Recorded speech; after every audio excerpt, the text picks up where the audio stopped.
তিতাস গ্যাসের বিদ্যমান gas line স্থানান্তর কাজের জন্য আগামীকাল রোববার ঢাকার বেশ কয়েকটি স্থানে ৬ ঘন্টা গ্যাস থাকবে না। শনিবার ১৫ই মার্চ এক বিজ্ঞপ্তিতে এ তথ্য জানায় তিতাস গ্যাস কর্তৃপক্ষ।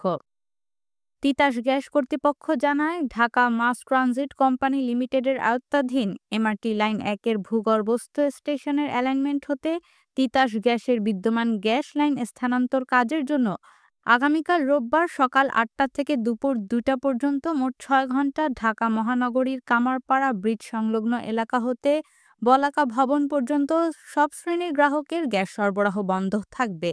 এতে আরও বলা হয়, উত্তরা সব সেক্টর, উত্তরখান, দক্ষিণখান ও তৎসংলগ্ন এলাকায় গ্যাসের স্বল্প চাপ বিরাজ করতে পারে।